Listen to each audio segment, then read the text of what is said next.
ఒక డైమెన్షన్ మాత్రం అన్ఈజీనెస్ అయితే టీడీపీ జనసేన మధ్య పెరుగుతోంది.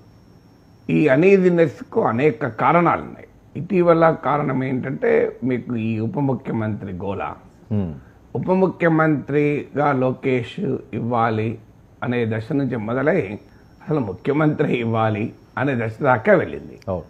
ఒక మీకు పార్టీ ఒకే పార్టీ అధికారంలో ఉన్నప్పుడు వారి ఇష్టం, ఆ పార్టీ నాయకులు, ఆ పార్టీ అగ్రనాయకుడు ఎవరితోనైనా చర్చిస్తాడా చర్చించడా తర్వాత సంగతి.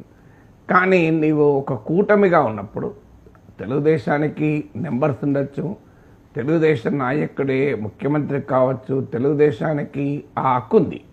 కానీ వాట్ డిమాండ్స్ ఈస్ మిత్రపక్షాలు కూటమి పక్షాలతో చర్చ సంప్రదింపులు ఉంటారు. ఎందుకంటే చంద్రబాబు నాయుడు ఇప్పుడు ఉదాహరణకు టీడీపీకి నాయకుడు కాదు, కూటమికి నాయకుడు. రేపు లోకేష్ ముఖ్యమంత్రి చేయాలనుకున్నా ఆయన టీడీపీ శాసనసభాపక్ష నేతే కాదు, ఎన్డీఏ శాసనసభాపక్ష నేత. అందువల్ల మిత్రపక్షాలతో సంప్రదించకుండా తెలుగుదేశం వర్గాల నుంచి ఈ డిమాండ్లు వస్తున్నా మరి వాటిని వారించడంలో హైకమాండ్ చూపెట్టాల్సినంత అప్రమత్త చూపెట్టలే. ఏదో ఒక మాట మీరు అలా మాట్లాడకూడదు అని అన్నట్లుగా వార్తలు, అనుకూల మీడియాలో వార్తలు రాయించుకోవడం తప్ప కాంక్రీట్గా ఎవరిని వారించలే. సీనియర్ నాయకులు, మంత్రులు కూడా వ్యాఖ్యానించడం మొదలయ్యాయి. సహజంగానే ఇది రాంగ్ మెసేజ్ జన సైనికులకు వెళ్ళింది. అంటే టీడీపీ నాయకత్వం కావాలని ఈ రకమైన చర్చను ప్రోత్సహిస్తుంది. బుచ్చయ్య చౌదరి లాంటి వాళ్ళు స్పష్టత ఇచ్చినా ఆయన is not the authorised person. ఆయన ముఖ్యమంత్రి పదవి సీటు ఖాళీ లేదు, అండర్స్టాండింగ్ అగ్రిమెంట్ ప్రకారం పవన్ కళ్యాణ్ ఉప ముఖ్యమంత్రి, అసలు ఈ డిబేటులో మీనింగ్ లేదు అని బుచ్చయ్య చౌదరి వివరణ ఇచ్చారు.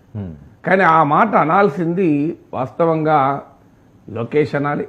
అసలు ఎవరు చెప్పారండి ఈ చర్చ? ముఖ్యమంత్రి సీట్ ఏమైనా ఖాళీ ఉందా? చంద్రబాబు నాయుడు గారు ముఖ్యమంత్రిగా ఉన్నాగా నా పేరేంటి, నాతో సంబంధం ఏంటి? అయినా ఉప ముఖ్యమంత్రి మాకు పవన్ కళ్యాణ్ ఉన్నారు, ఆ సీటు కూడా ఖాళీ లేదు కదా. CM seat, deputy CM seat ఖాళీ లేనప్పుడు లోకేష్ డిప్యూటీ సీఎం అనే చర్చ ఎక్కడిది అని అనాలి. ఎక్కడా లోకేష్ నుంచి ఆ రకమైన స్పష్టీకరణ రాలే. పోనీ లేదు చంద్రబాబు నాయుడు అయినా అనాలి, నేనున్నా నన్ను అనలేకపోతే ఈ కూటమికి నా తర్వాత నాయకుడు పవన్ కళ్యాణ్, ఆ ప్లేస్లో గురించి చర్చ అనవసరం అని చెప్పాలి. లేదా తెలుగుదేశం చెప్పాలి కదా. ఎవరి నుంచి రాలేదు, హైకమాండ్ సంబంధం లేకుండా హైకమాండ్ ఇండైరెక్ట్గా వారికి ఇండికేషన్ ఇవ్వకుండా మాట్లాడగలుగుతారా అనే క్వశ్చన్ మొదలైంది.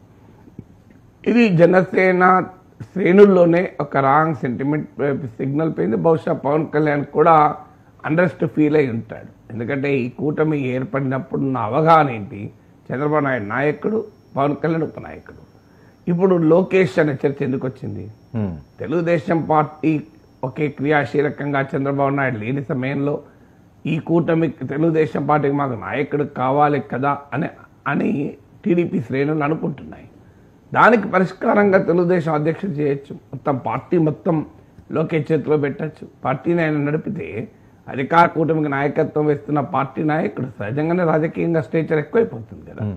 కానీ ఈ మంత్రివర్గంలో ఉప ముఖ్యమంత్రి, ముఖ్యమంత్రి అనే చర్చ రావడం అనేది డెఫినెట్గా అది పవన్ కళ్యాణ్ పొలిటికల్ ఎస్టీమ్ను, పొలిటికల్ స్టేచర్ను, పొలిటికల్ ప్రెస్టేజ్ను డాంపెన్ చేసి తగ్గిస్తుంది.